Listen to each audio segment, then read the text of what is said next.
For 38 years, I have watched parents make the same mistake. They wait. They wait for school to teach their children to read. They wait for the right curriculum, the right teacher, the right moment. And by the time they stop waiting, something has already been lost. Not forever, but lost in a way that takes years to recover. I know this because I almost made that same mistake myself. And what saved my family was not a modern reading program or an expensive tutor.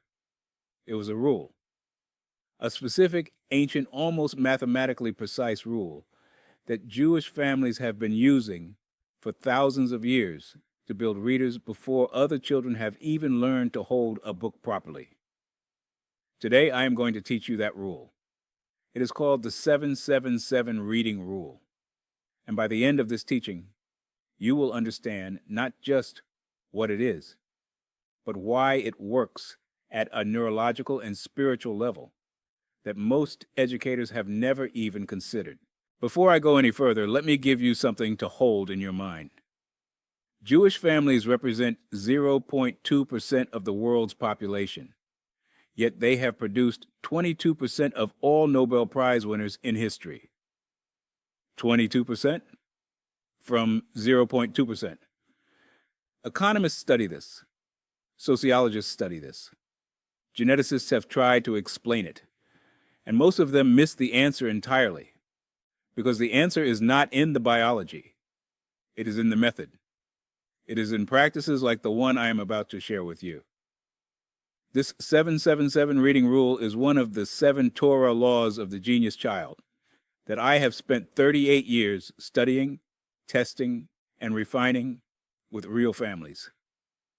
Today, I am sharing one of the most foundational of those 7 laws, not because it is the most dramatic, but because without it, none of the other 6 laws can reach their full power. Pay close attention to what I share toward the end of this teaching. There is a specific element of this rule that most parents will misunderstand the first time they hear it. And that misunderstanding is precisely what separates the families who see results within weeks from the ones who apply this for months and feel nothing change. I want to start by telling you about my grandfather, Rabbi Kaplan. He taught in Brooklyn for 47 years. 3 generations of families came through his classroom. Parents who had sat at his feet brought their children, and then their grandchildren. I used to sit in the back of his cheder on Friday afternoons and watch him work. He had this way of looking at a child when they were reading aloud. He did not look at the book. He looked at the child's body. He watched the shoulders, the jaw, the rhythm of breathing. And I asked him once, when I was maybe 12 or 13 years old, why he watched the body and not the page. He looked at me with that particular stillness he had and said, "Aaron, the page tells me what the child is reading. The body tells me whether the child has become a reader." I did not fully understand that distinction until much later in my life, but it became the foundation of everything I now teach about early literacy and the development of what I call the reading neshama, the soul of a reader, in a child under 7. I want to ask you to do something before we go deeper into this teaching. Write one word in the comments right now. Just one word that describes what you want most for your child's intellectual future. One word. Brilliant, curious, confident. Whatever word comes to you first, write it. Because I want you to remember that intention as we move through what I am about to share. The families I have worked with who get the most dramatic results from these 7 laws are always the families who approach them with a clear intention, not a wish, an intention.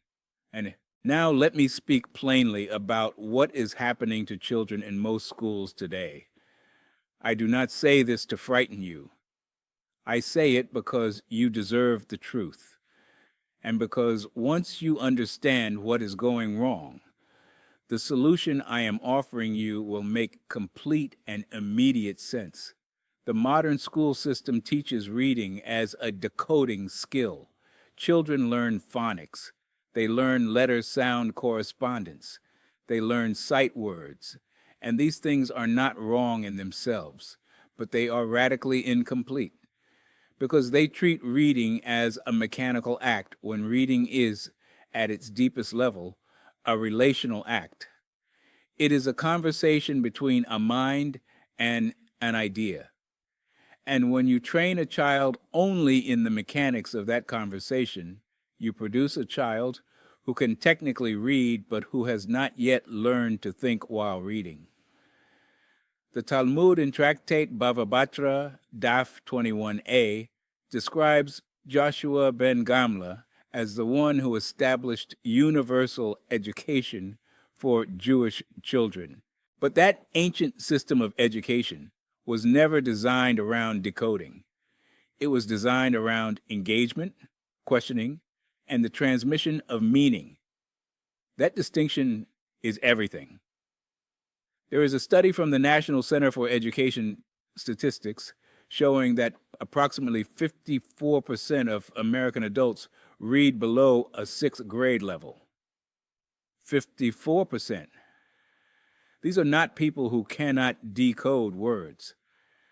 These are people who were never taught to genuinely engage with written language at the level where ideas transfer from the page into the mind and transform how a person thinks. And the window for building that capacity most efficiently closes earlier than most parents realize. Research from the Harvard Center on the Developing Child confirms that the neural pathways associated with language comprehension, abstract reasoning, and symbolic thinking are formed most rapidly between birth and age 7. After 7, those pathways can still be built. But the ease, the naturalness, the depth of what gets formed, it is simply different. This is not my opinion. This is developmental neuroscience, and it confirms almost exactly what Rabbi Shimon ben Elazar taught in Pirkei Avot, chapter 5, verse 21, more than 2,000 years ago. At 5 years old, a child is ready for scripture. At 10, for Mishnah. The sages understood the developmental architecture of the child's mind before we had the tools to measure it. Now, let me tell you what I have seen fail in family after family over 4 decades of this work. The first thing that fails is reading as performance. Parents who have their children read aloud for the purpose of demonstrating progress. Reading to show what the child knows. This creates what I call competitive anxiety around text. The child learns that reading is an audition, and that association does profound damage to what should be an intimate, exploratory relationship with language. The second thing that fails is reading as task completion. 15 minutes of reading for homework. Check the box. Sign the form. The book closes and the mind closes with it. There is no digestion, no reflection, no conversation about what the child just encountered. The Talmud never treated learning as a box to check. Every study session in the yeshiva tradition ends with a question, not an answer. Because the question is proof that the mind is still alive with the material. The third thing that fails, and this one is subtle, is reading without connection to sacred time. I know that phrase may sound abstract, so let me make it concrete. When a child reads at a random moment, squeezed between dinner and screen time or reluctantly pulled out before bed, the nervous system is not prepared to receive. There is no ritual container. There is no signal to the child's brain that what is happening now is different from everything else that happened today. And in Jewish educational tradition, the idea that time itself can be sacred, that certain moments carry a different quality of attention and receptivity, is not a metaphor. It is a pedagogical technology. The Shabbat, the Havdalah candle, the Friday evening blessing over children, all of these are technologies for shifting the state of the mind before learning begins. What I discovered across 38 years is that these 3 failures are not separate problems. They are symptoms of the same missing insight. And that insight is what the 777 reading rule addresses at its root. Today, I am sharing law number 1 of the 7 Torah laws of the genius child. It is the law I call the law of sacred threshold. And the 777 reading rule is its primary practice. It is one of the 7 laws, because it is the law that opens the door. No other law can function fully until this one is in place. This is not a reading tip.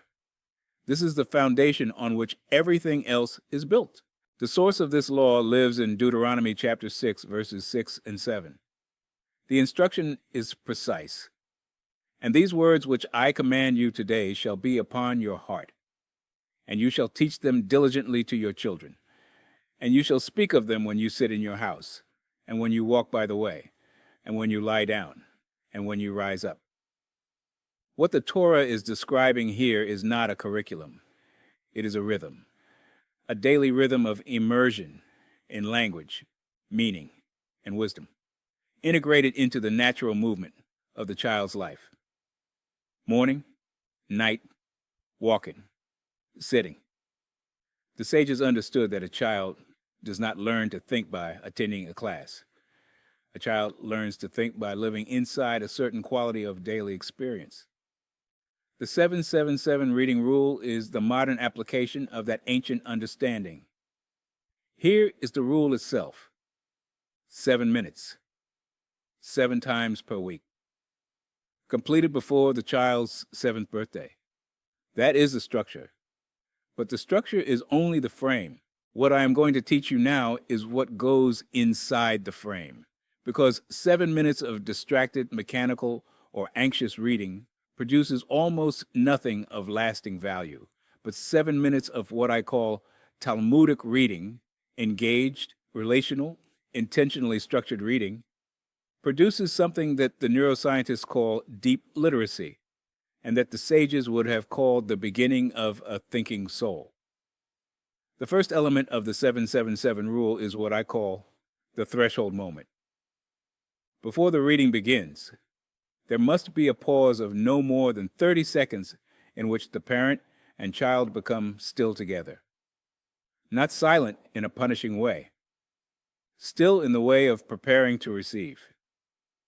In the yeshiva tradition, before a student opens the Gemara, there is a brief kavana, an intention-setting moment.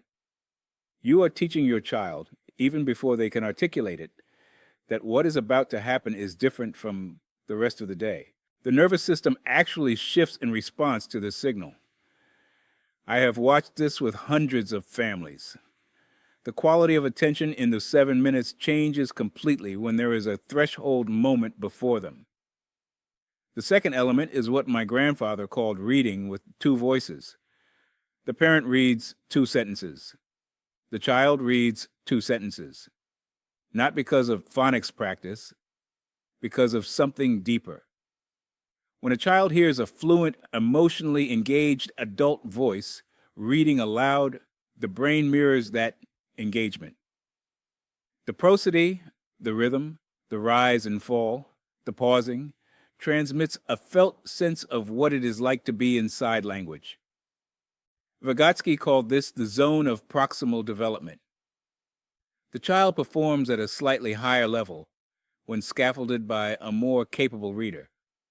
But the Jewish tradition understood this not as a pedagogical theory, but as a fundamental truth about transmission. Wisdom passes between people. It does not download from books alone. The third element is the one most parents miss. After the reading, before the book closes, there is one question, not a comprehension question, not what happened in this story, a wonder question. What surprised you?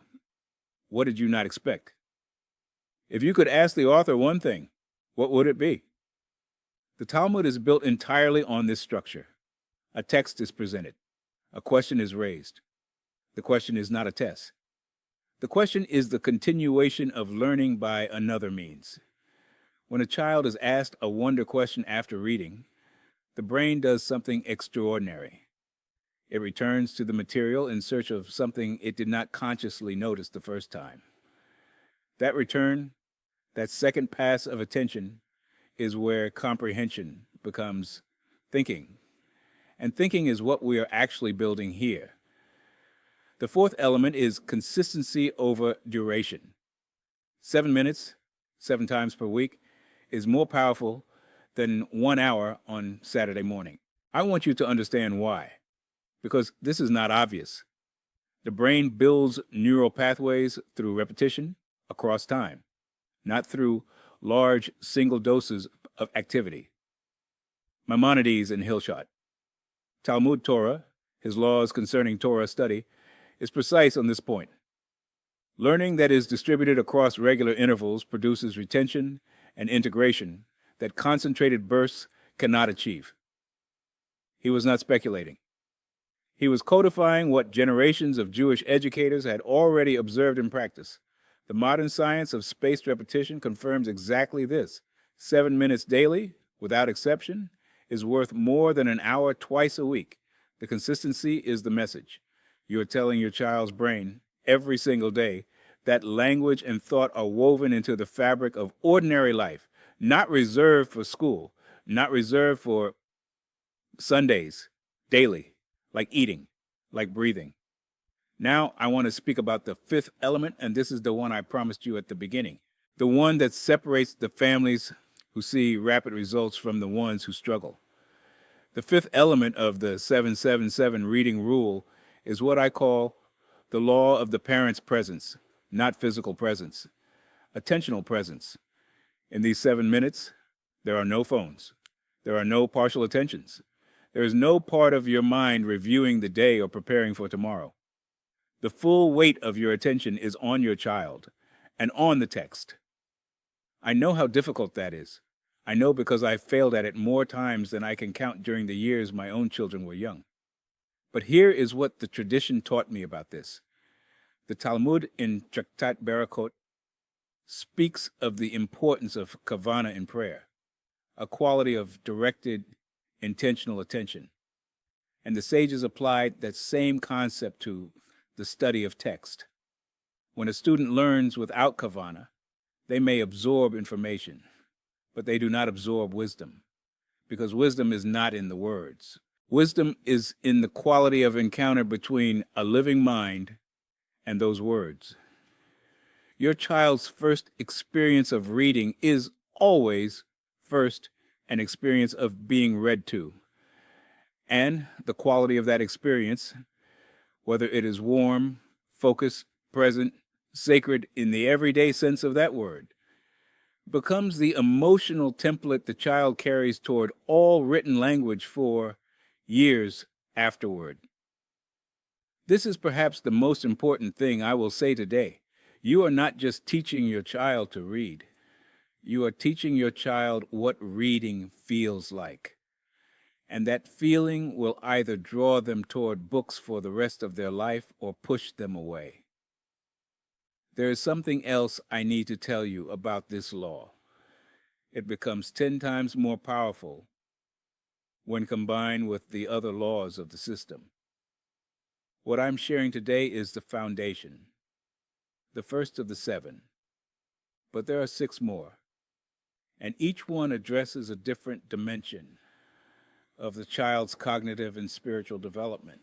Law number 2, for example, addresses the specific structure of the question and answer dynamic that produces the kind of rigorous thinking you see in Talmudic scholars, and that you see, not coincidentally, in a disproportionate number of the world's leading scientists, lawyers, and philosophers.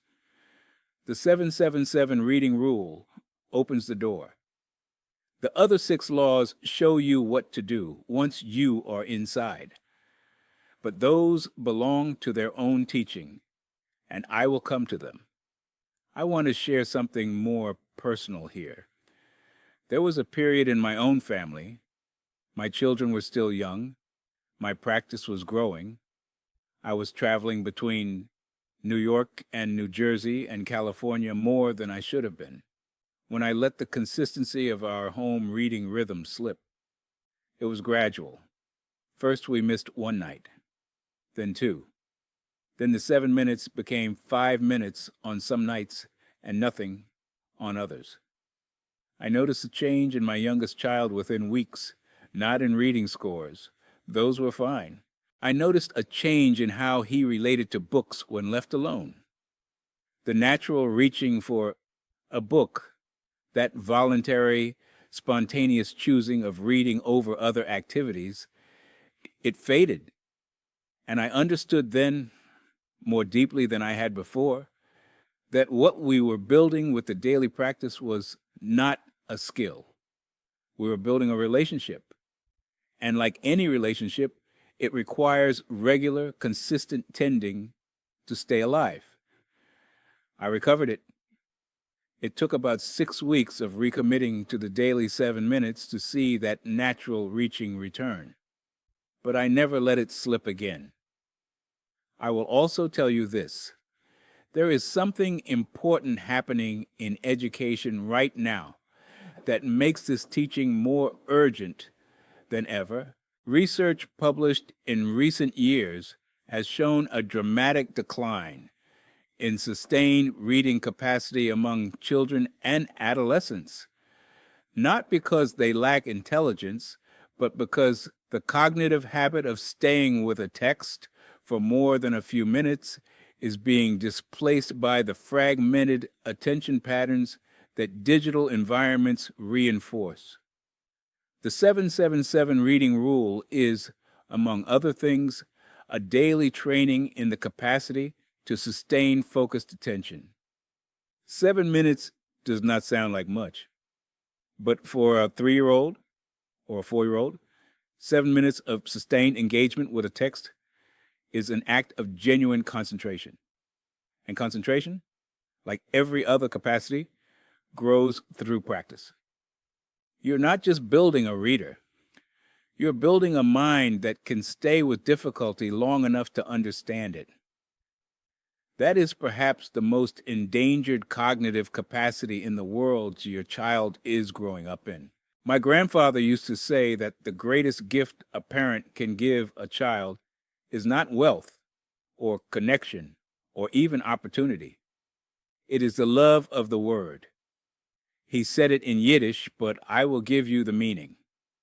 A child who loves words will always find their way, because every door in human civilization is made of words. Every profession, every relationship, every great idea, it is all constructed in language.